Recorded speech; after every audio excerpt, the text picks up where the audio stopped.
Hi, this is Dr. Richard Schulman in Sarasota, Florida. I'd like to talk today about one of my early cases, a case that was instrumental in changing the way that I looked at psychotherapy and deep emotional healing. This was a chronic pain patient we will call Ron. Ron was a Navy SEAL. Notice I didn't say ex-Navy SEAL. There's no such thing as an ex-Navy SEAL. Once you're a Navy SEAL, you're a Navy SEAL. Anyway, after his duty in Vietnam, he came home and he began working for Collier County, some kind of inspector. And he did very, very well.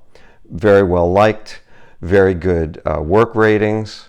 And then, after years of very high achievement, he slipped and fell at work and landed on his back. He suffered tremendous pain after that, and the pain did not resolve. Doctors tried every kind of test they could on him, and they tried all kinds of therapies. Nothing worked. Now, of course, the problem was they couldn't find a physical reason for his pain. By the time he got to our clinic, on his chart, it said they suspected him of being a malingerer. I don't know if you've ever met a Navy SEAL, but I have. Call them crazy. Call them risk takers. Call them adrenaline junkies. That's the big one.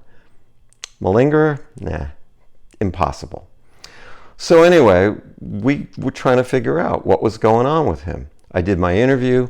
I talked to the physical therapist, who was well trained in something called somato-emotional release and a deep emotional release therapy.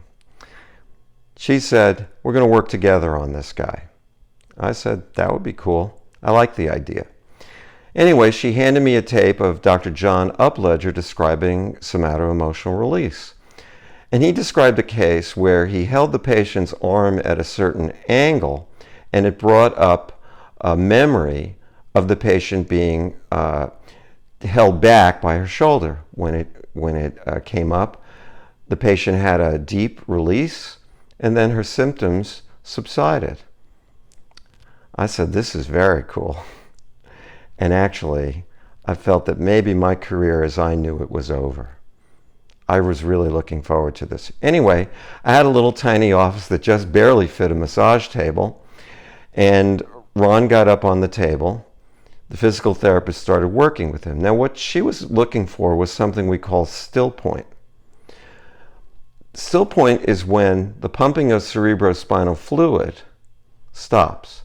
Well, the idea is that when that pumping stops, something important emotionally is happening.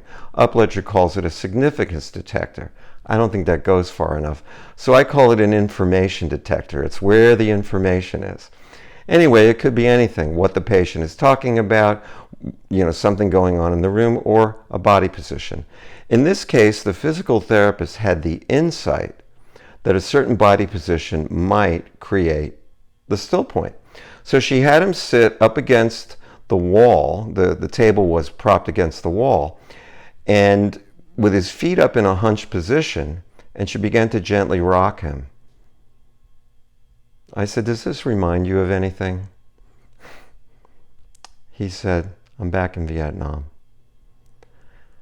Okay, the story unfolded. He was in a chopper with some of his SEAL team and his CO. There were two choppers. For some reason, his CO ordered him out of the first chopper to join the second team. He jumped out of the chopper and began sprinting across the field to the other chopper. In horror, he turned to find a rocket had come in and destroyed the chopper with his CO and his teammates. As he remembered this memory, he began to weep. Navy SEALs don't cry.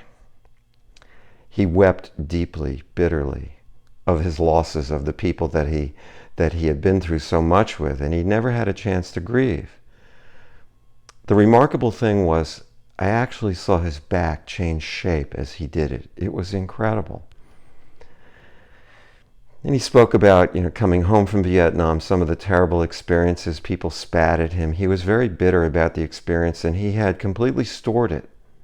And he lived a fine life until that day that he slipped, hit his back, activated the memory, and the pain was trying to tell him something. Well, he's a great guy, and I really have to thank him for opening a door for me. He was very brave in looking at that trauma. I'd love to tell you that his symptoms went away that day, and we all celebrated. His symptoms didn't go away that day. But what happened was whatever unhealthy shape was in his body that kept everything locked down and kept the pain going was no longer there.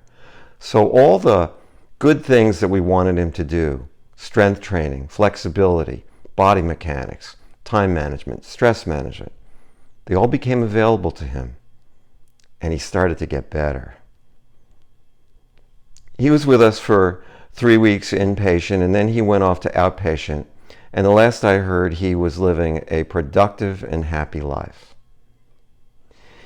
My old teacher, Jim Anker, Dr. Anker, told me once that there were 2 issues in psychotherapy. How do you get in?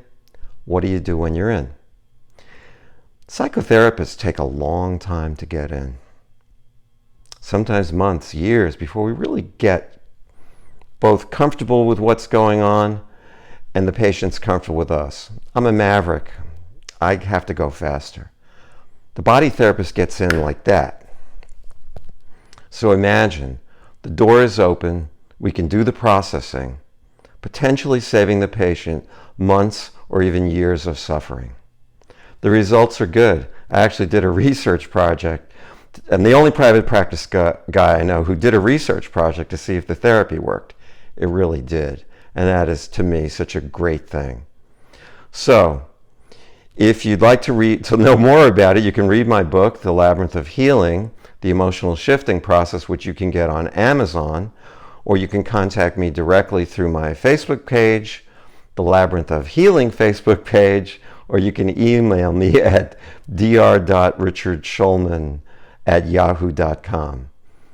Thanks for listening. Have a great day. Peace out.